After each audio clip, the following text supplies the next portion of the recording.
Alam nyo ba, hanggang ngayon, nag-i-struggle pa din ako kung paano ko isi-settle yung aking TikTok Pay Later. So, ganun nga nangyari, na totally ban yung account ko and meron pa akong TikTok Pay Later na hindi ko pa siya tapos bayaran, ano. So, ngayon, may nag-email sa akin and nag-reply naman ako dun sa email.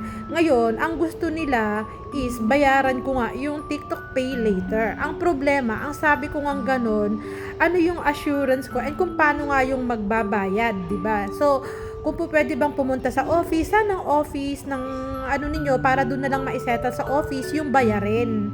Ngayon, hindi sila nagbigay na kung saan po pwedeng mag-walk-in na lang para nga bayaran. Ang binibigay nila sa akin is yung mga account kung saan ako pwede mag-transfer ng pera, doon ko na lang i-transfer tapos i-send ko sa kanila yung resibo. Tapos sabi kong ganoon, hindi ko magagawa yung ganoon dahil nga meron akong mga previous video na nakita dito sa TikTok na although nakabayad na sila, naisa na nila yung pera, continue pa din silang naniningil sa kanila, 'di ba? So sabi ko for transparency, sabi kong ganoon, better na pumunta na lang sa office ninyo, saan yung address, para nang sa ganun mabayaran kayo, para nang sa ganun makakuha din ako ng resibo at the same time and makita kung magkano yung balance na kailangan pang bayaran. So ngayon, ang ginawa nila, nag-email, the same thing pa rin, mag-transfer pa din daw ako dun sa pera, sa account na binigay nila, and I refuse, you know. So ngayon, ang sabi ko, okay, kung gusto mo akong mag-transfer dyan sa account ninyo na yan, and then nakikita ninyo yung account ko kung magkano pa yung dapat kong bayaran, bihingi ako ngayon sa kanila ng proof for transparency kung magkano pa yung balance ko. At least ba yung history lang ba ng payment ko dati or anything ba na makita ko kung magkano yung balance ko na kung magbabayad ako, madideduct ba, ganun. Alam niyo ang sinabi nila sa akin, ang kailangan ko lang daw gawin para daw makita ko yung balance ko, i-open ko yung TikTok, doon makikita ko doon.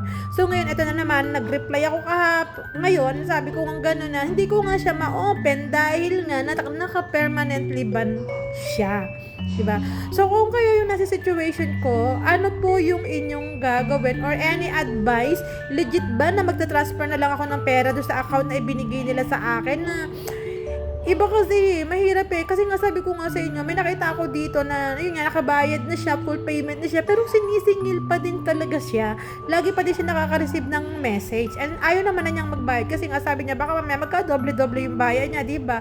And kagaya niyan, ayaw naman nilang ibigay kung saan sila pupuntahan or any office para doon na nga lang ma-settle. Ayaw naman nilang ibigay. So, just in case may hahabulin kasi na yung hahabulin mo, hindi ba? So, sila alam nila kung saan nila tayo pupuntahan. Tayo, alam ba natin kung saan natin sila pupuntahan?